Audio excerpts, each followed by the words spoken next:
لیے، اپنے حاجت روا پکڑ لیے، اپنے مشکل کشا پکڑ لیے۔ قرآن کہتا ہے ان کی کیفیت مکڑی کے جالے کی ہے۔ اور دکھ سے بتانا پڑتا ہے اللہ کی قسم، جن مولویوں کے پیچھے چل کر یہ شرک کی دلدل میں گرتے ہیں وہ سب کچھ جانتے ہیں۔ توحید کے دلائل ان کے سامنے آیا ہے، قرآن کی آیات واضح ہیں، وہ سب کچھ جان کر دنیا کی زندگی کے 4 دن مزے کرنے کے لیے امت کو شرک کی دلدل میں گرا رہا ہے۔ یہ بات میں جذبات میں نہیں کہہ رہا۔ محمد میاں کھچوچوی انڈیا کا بہت بڑا مولوی ہے، لندن کے اندر ایک تقریر کرتا ہے، اس کانفرنس کا نام غوث اعظم کانفرنس ہے، اور اس کانفرنس میں بیٹھتے ہی وہ کہتا ہے کانفرنس کا نام کیا ہے؟ تو وہ جواب میں کہتے ہیں کہ جناب اس کانفرنس کا نام ہے غوث اعظم کانفرنس۔ کہتا ہے تم جانتے ہو غوث اعظم کا مطلب کیا ہے؟ غوث کا مطلب آسان میں یہ کروں، یہ میں اس کے الفاظ دہرا رہا ہوں، آسان مطلب فریاد رس ہے، غوث فریاد رس، غوث اعظم سب سے بڑا فریاد رس۔ کہا سب سے بڑا فریاد رس کون ہے؟ اللہ۔ جب سب سے بڑا فریاد رس اللہ ہے تو تمہیں کس نے حق دے دیا کہ تم ایک آدمی کو غوث اعظم کہو؟ مَا لَكُم مِّن دُونِ اللَّهِ مِن وَلِيٍّ وَلَا نَصِيرٍ، اللہ کے علاوہ کوئی مددگار نہیں ہے۔ اس آیت سے ثابت ہوا اللہ کے علاوہ کوئی غوث اعظم نہیں ہے۔ اب تم نے غیر اللہ کو غوث اعظم کہا، تم شرک میں چلے گئے، تم مشرک ہو گئے۔ جو اللہ کے علاوہ کسی کو غوث اعظم کہے وہ مشرک۔ قرآن کی آیت پڑھی، کھچوچوی صاحب نے قرآن کی آیت پڑھی اور پڑھ کے کہا اس آیت کی روشنی میں جو اللہ کے علاوہ کسی کو غوث اعظم کہے وہ مشرک ہے، اللہ کے علاوہ کسی کو فریاد رس کہے مشرک ہے، غریب نواز کہے مشرک ہے، بندہ نواز کہے مشرک ہے۔ وہ پورا مجمع بریلویوں کا حیران ہونے لگ گیا کہ یہ ہمارا مولوی اس لائن پہ کیسے چل پڑا۔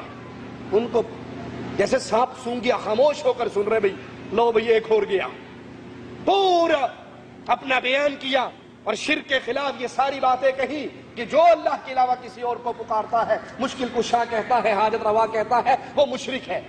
جب مجمع پورے سکوت میں آ گیا تو رک کر کہنے لگا اب تک میں جو بک رہا تھا، اب تک میں جو بک رہا تھا وہ اس آیت کی جاہلانہ تفسیر تھی۔ یہ جشن ہے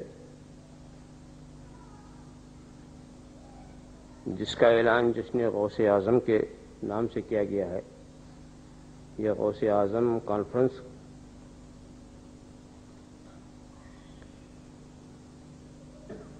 پتہ نہیں اعلان کرنے والوں نے سمجھ کے اعلان کیا یا بے سمجھے کر دیا۔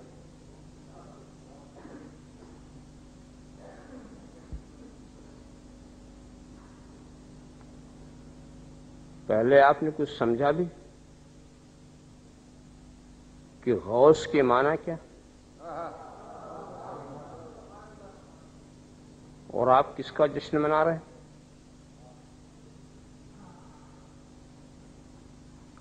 بہت ہی سامنے کا ترجمہ عرض کروں جو سب کی سمجھ میں آئے، فریاد رس۔ غوث کون ہے؟ جو فریاد رس۔ غوث اعظم کون ہے؟ جو سب سے بڑا فریاد رس۔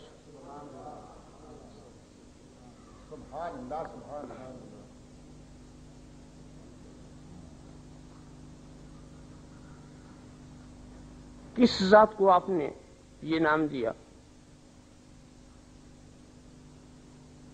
سب سے بڑا فریاد رس کون ہے؟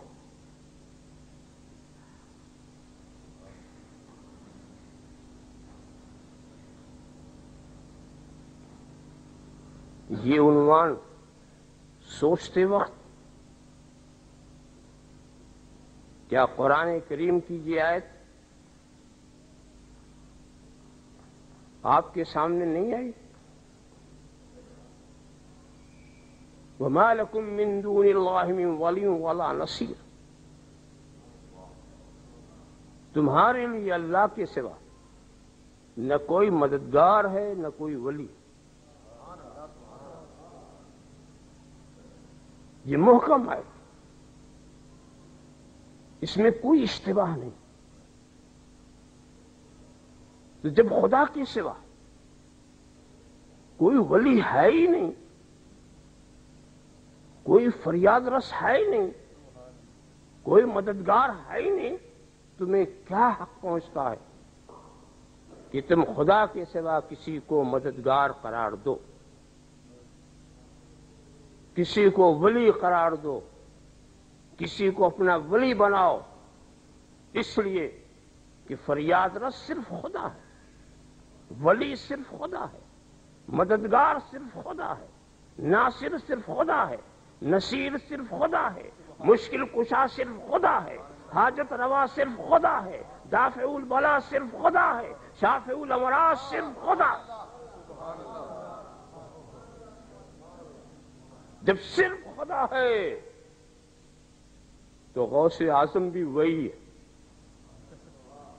سب سے بڑا فریاد رس بھی وہی ہے، اور جب سب سے بڑا فریاد رس وہی ہے تو خدا کے سوا کسی کو غوث کرنے کا تمہیں حق کیا؟ خدا کے سوا کسی کو مددگار بنانے کا حق کہاں سے مل گیا؟ خدا کے سوا کسی کو حاجت روا کہنا، خدا کے سوا کسی کو مشکل کشا کہنا، خدا کے سوا کسی کو دافع البلا کہنا، خدا کے سوا کسی کو شافع الامراض کہنا، خدا کے سوا کسی کو بندہ نواز کہنا، خدا کے سوا کسی کو غریب نواز کہنا، تمہیں حق کیا ہے؟ جب صاف آیت کہہ رہی ہے ما لکم من دون اللہ من ولی ولا نصیر، کوئی نہیں ہے اللہ کے سوا تمہارا کوئی مددگار، تمہارا کوئی ولی، کوئی دوست، کوئی نصیر، کوئی ناصر، کوئی حاجت روا نہیں۔ اب اگر تم نے کسی کو خدا کے سوا حاجت روا بنایا تم مشرک ہو گئے، اب تم نے اگر کسی کو خدا کے سوا مشکل کشا کسی کو کہا تو تم مشرک ہو گئے، اب اگر تم نے کسی کو خدا کے سوا غوث یا غوث اعظم کہا تم مشرک ہو گئے، اب اگر تم نے کسی کو خدا کے سوا ولی دوست قرار دیا تم مشرک ہو گئے، اگر تم نے مالک و ناصر قرار دیا تم مشرک ہو گئے۔ سنا آپ نے؟ ابھی جو کچھ میں بک رہا تھا یہ اس آیت کی جاہلانہ تفسیر ہے۔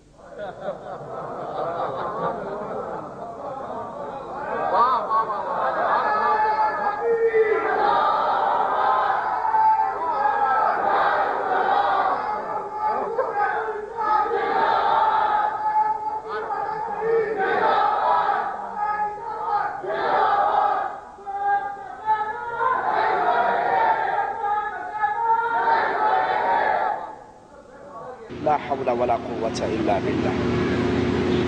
یہ ظالم قرآن کی آیات کو جانتے ہیں، توحید کے دلائل کو جانتے ہیں، حقیقت کو جانتے ہیں، لیکن پیٹ کے لیے، دنیا داری کے لیے، پیری مریدی کے لیے، دنیا کی 4 دن آرام اور آسائش سے گزارنے کے لیے اس جہنم کی آگ کو پتہ نہیں کیسے برداشت کریں گے۔